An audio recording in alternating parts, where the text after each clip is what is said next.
Olá pessoal, hoje vamos falar um pouco sobre o princípio da casa dos pombos, um princípio que nos é muito útil para resolvermos diversos problemas de contagem, problemas que podem cair no vestibular ou em Olimpíadas, algo que está sempre recorrente aí nas nossas vidas. Vamos falar um pouco brevemente sobre ele então e como podemos identificá-lo em meio a tantas perguntas e tantas questões. Para começar, eu queria fazer uma pergunta inicial.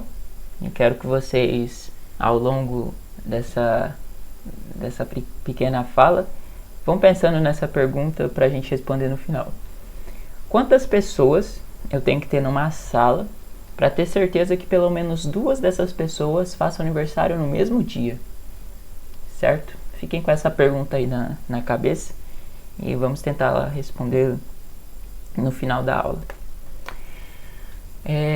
Para começar, eu vou começar falando aqui um probleminha simples para a gente pensar junto. Suponha então que temos 4 pombos, afinal o nome do princípio é princípio casa dos pombos, e 3 casinhas para colocá-los. É possível colocar um pombo em cada casa sem repetir nenhuma? O que vocês acham? Bem, para começar, vamos fazer meio que na mão. Essa é a situação que a gente tem, né? 4 pombinhos ali e 3 casinhas para acomodá-los. Vamos então pegar o primeiro pombinho, colocar numa casinha, certo? Ele ficou acomodadinho. A gente pega o segundo pombinho, coloca na segunda casinha, terceiro pombinho na terceira casinha, e agora a gente fica com o nosso último pombinho, e ele, coitado, não tem uma casinha só para ele. Ele vai ter que ser colocado numa casinha junto com qualquer outro pombinho, né? Não tem outra alternativa. A gente vai ter que repetir pelo menos uma casa. Então, respondendo a pergunta, não é possível, né?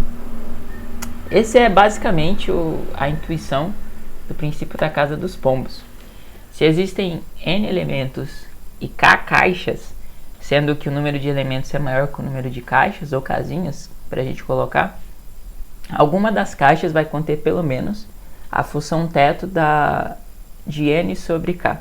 A função teto é basicamente, para quem não sabe, o próximo inteiro, né? Então, se você tem 1,5, a função teto de 1,5 vai ser 2, certo? Então, é o próximo número inteiro. Isso se deve por causa justamente do resto da divisão, né? Sempre vai ter um resto, sendo que ele é maior. A função teto nos dá esse número. Nesse nosso exemplo dos pombinhos, a gente tinha 4 pombinhos, ou seja, o n era 4, e 3 casinhas, né? Então o nosso k era 3. Então, pelo princípio da casa dos pombos que acabei de anunciar, a gente saberia que pelo menos uma das casas conteria 2 pombos, né? Função teto de n sobre k. No nosso caso aqui é a função teto de 4 sobre 3. 4 sobre 3 vai dar 1,333. Próximo inteiro positivo 2. Então, a gente tinha certeza que pelo menos uma das casinhas teria 2 pombos. Então, se a gente já soubesse esse enunciado no começo da pergunta, a gente já poderia ter respondido logo de cara, né? Sem precisar fazer passo a passo, pombinho a pombinho. A gente já saberia que não seria possível, então, colocar todos os pombinhos sem repetir casinhas, né? Isso é legal porque, independente da quantidade, né, aqui foram só 4 elementos, então foi mais fácil de fazer na mão, mas você pensa que você pode ter situações em que o problema se apresenta com uma quantidade muito maior de elementos, né, ou de casinhas, de caixas, então seria muito difícil fazer esses problemas de contagem na mão, né? A gente tendo essa formulação simples nos ajuda então a responder essas perguntas mais imediatamente. Uma coisa a título de curiosidade que eu posso deixar aqui é que a princípio da casa dos pombos ele tem uma formulação forte, né? Esse enunciado que eu coloquei aqui atrás é uma formulação simples, né? Alguns chamam de formulação fraca e essa daqui de formulação forte. Ele vem de uma questão da cardinalidade para se construir conjuntos, né? Então, apenas para citar aqui, a formulação forte, então, é se você tem um número nzinho, de elementos inteiros positivos, né, que eu coloquei nos naturais, não considerando o zero, se você tem então esse n elementos, né, positivos, não nulos, se Q1 mais Q2, assim sucessivamente até Qn menos n, que é o número dos elementos mais um elementos, são distribuídos em caixas, então ou a primeira caixa conterá Q1 elementos, ou a segunda caixa conterá Q2, e assim sucessivamente até a enésima caixa, né? Isso daqui é muito mais útil para você pensar em conjuntos, quando você for tratar de problemas de contagem, pensando em conjuntos infinitos, que aí você pode tratar mais com questão da cardinalidade de cada conjunto. É muito útil, mas em questões de vestibular, de Olimpíadas de matemática ou qualquer coisa desse gênero, se busca apenas em geral, a formulação simples do princípio da casa dos pombos. Então, aqui eu deixo de curiosidade, mas mais do que qualquer outra coisa, não precisam se preocupar fortemente com isso. Quem tiver curiosidade e quiser ver como isso se aplica em problemas reais de cardinalidade e tudo mais, fiquem, enfim, à vontade para pesquisar.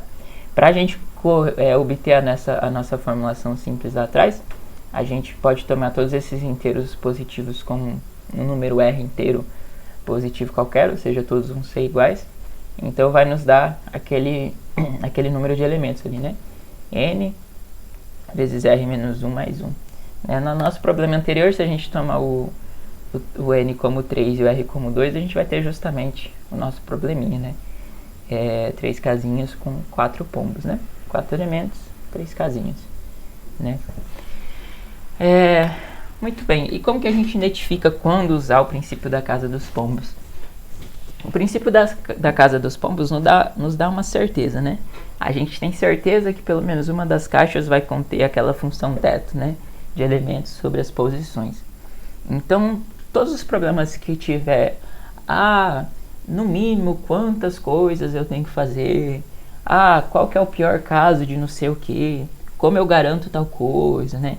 Tudo isso que envolve certeza, né, e for um problema principalmente de contagem, que é o que mais se pede, você pode desconfiar, você pode parar e pensar, será que isso é casa dos pombos, né?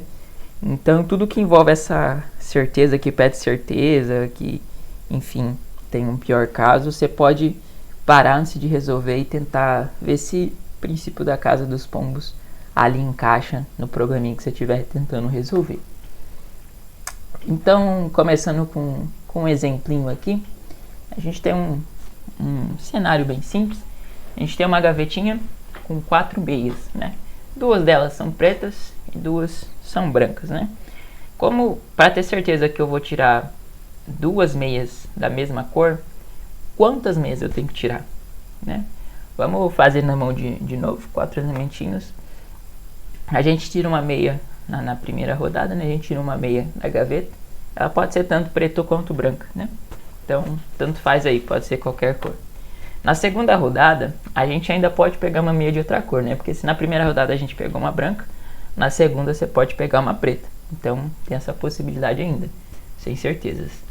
Agora, na terceira rodada, a gente vai ter que pegar uma meia de uma cor que a gente já pegou, né? Porque a gente tinha ali 2 conjuntos, pegou o elemento dos 2 conjuntos, né? A próxima retirada vai ter que ser uma meia preta ou branca que a gente já pegou. Então, com 3 retiradas, a gente tem certeza que a gente vai ter duas meias com cores repetidas, né? E aí, de novo, usando aquela nossa formulazinha da função teto, aqui no caso, 4 elementos e 2 caixinhas, né? Que são as nossas cores ali, as caixinhas nesse caso. 4 sobre 2 dá 2, função teto do número inteiro, que já é inteiro, é o próprio número, né? Então aqui 2 meias iguais. Aqui observem, eu trouxe esse exemplo para vocês verem que nesse caso as caixas talvez não fosse fácil de identificar na primeira, mas as caixas já eram os nossos conjuntos preto e branco, né? Então a gente tinha na verdade 2 caixinhas ali, né?